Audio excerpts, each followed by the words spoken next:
ഹരേ കൃഷ്ണ. ഏകാദശി വ്രതത്തിനെ പറ്റിയാണ് പറയുന്നത്. വ്രതങ്ങളിൽ വെച്ച് ഏറ്റവും ശ്രേഷ്ഠമായിട്ടുള്ളതാണ് ഏകാദശി വ്രതം. ഭഗവാൻ ശ്രീകൃഷ്ണൻ തന്നെ അർജുനനോട് പറയുന്നുണ്ട്, ഹേ അർജുന, ഗീതയുടെ അന്തസത്ത ഗ്രഹിച്ച് ജീവിക്കുന്നത് പോലെ ഒരു വൈഷ്ണവധർമ്മമോ ഏകാദശിക്ക് സദൃശമായിട്ടൊരു സനാതന വ്രതമോ ഇല്ല. ഏകാദശി വ്രതങ്ങളിൽ ഏറ്റവും പ്രധാനപ്പെട്ടതാണ് ഹരിബോധിനി എന്നറിയപ്പെടുന്ന ഉത്ഥാന ഏകാദശി.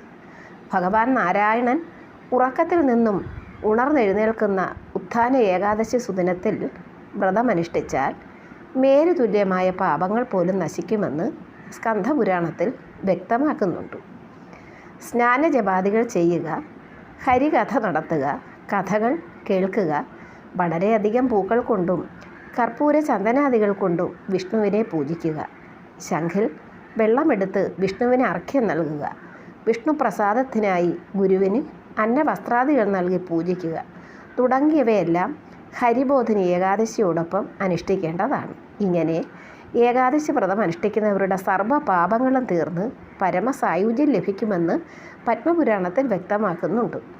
ശ്രേഷ്ഠമായ ഹരിബോധിനി ഏകാദശി ഗുരുവായൂർ ഏകാദശി എന്ന പേരിലും പ്രസിദ്ധമാണ്. സാക്ഷാൽ വൈകുണ്ഠനാഥനായ മഹാവിഷ്ണു തന്നെ ഏകാദശി നാളിൽ ഗുരുവായൂർക്ക് എഴുന്നള്ളുമെന്നാണ് പറയപ്പെടുന്നത്. അത്രയും ശ്രേഷ്ഠമാണ് ഗുരുവായൂർ ഏകാദശി.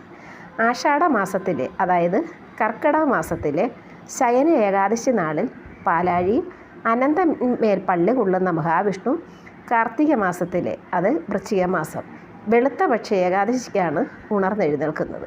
അങ്ങനെയുള്ള പുണ്യദിനത്തിലാണ് ഗുരുവായൂർ ഏകാദശി നടക്കുന്നത്.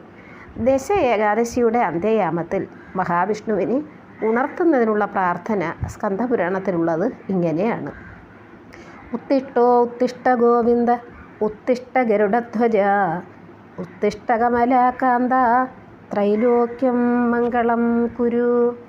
അല്ലയോ ഗോവിന്ദ, ഗരുഡധ്വജ, കമലാകാന്ത, നിൻ തിരുവടി എഴുന്നേറ്റ് 3 ലോകത്തിനും മംഗളമരുളിയാലും. ഹരേ കൃഷ്ണ. ബാക്കി അടുത്ത ഭാഗത്തിൽ.